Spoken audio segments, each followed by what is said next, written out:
सारस पक्षी को लेकर सत्ता व विपक्ष से बयान आना शुरू हो गए हैं। सत्ता पक्ष के उप मुख्यमंत्री केशव प्रसाद मौर्य ने कहा कि किसी राज्य पक्षी को बंधक बनाकर रखना ठीक नहीं है।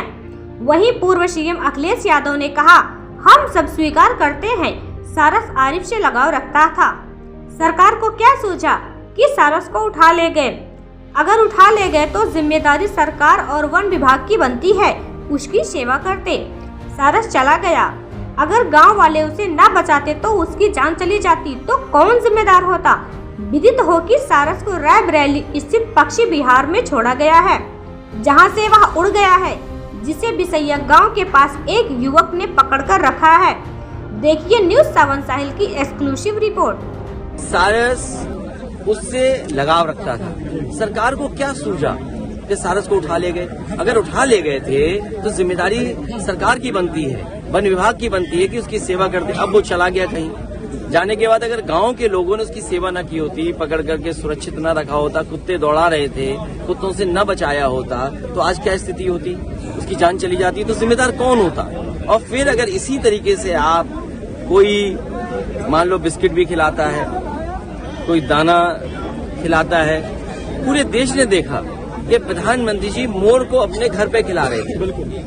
क्या ये वन विभाग के लोग मोर को ले आएंगे वापस? बहुत सारे घरों में मोर अपने आप आता है, लोग दाना खिलाते हैं। क्या अब मोर को उठा लाएंगे वन विभाग के लोग?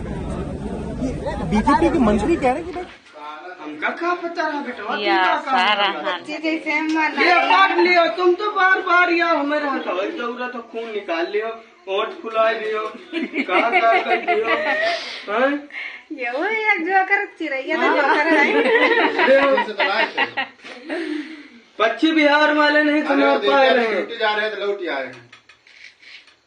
पक्षी बिहार वाले नहीं समझ पा रहे हैं। भाई कुत्ता खाए डाओ बेचारे का। ले बेटा खाना खाओ। 100 रुपया में से 15 रुपया नहीं पहुंचा।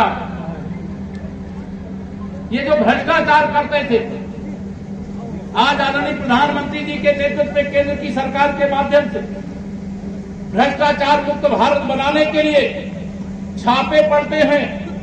ये चिल्लाते हैं, कहते हमारे यहाँ छापे क्यों डालते हो, हमारे घर के तो प्रधानमंत्री रहे, हमारे घर के मुख्यमंत्री रहे।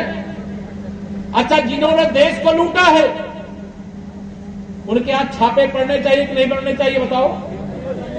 दोनों हाथ उठा के बताओ, पड़ने चाहिए कि नहीं पड़ने चाहिए। मैं न खाऊंगा और न खाने, जोर से बताओ, न खाने दूंगा। और जिसने भी खाया है वह भी निकाल करके गरीब कल्याण के लिए योजनाएं बना करके गरीबों के जीवन में खुशहाली लाने के लिए समर्पित कर दो। यह अभियान हिंदुस्तान के अंदर चल रहा है तो विरोधी दल के लोग कह रहे हैं कि मोदी को रोको। अभी एक कांग्रेस के पूर्व राष्ट्रीय अध्यक्ष श्री राहुल गांधी और उनके कांग्रेस पार्टी के बड़े बड़े नेता हमारे प्रधानमंत्री जी के प्रति कितने गंदे गंदे शब्दों का प्रयोग करते थे, कितनी गालियां देने का काम करते थे। कभी नीच कहते थे, कभी गंदी नाली का कीड़ा कहते थे, कभी मौत का सौदागर कहते थे। ऐसे ही अनेक शब्द है, मैं अपने मुंह से इससे ज्यादा नहीं बोलना चाहता।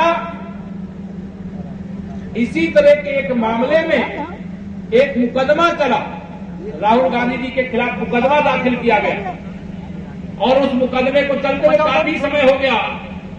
कल उनको सजा हो गई है। कितने साल की सजा हुई है मालूम है? जोर से बताओ, कितने साल की सजा हुई है?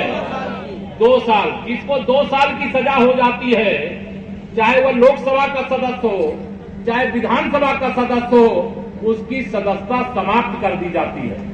और सीतापुर की महमूदाबाद विधानसभा में मैं भी अभी रास्ते में ही देखा हूं, यह सजा होने के बाद श्री राहुल गांधी जी की लोकसभा की सदस्यता समाप्त हो गई है।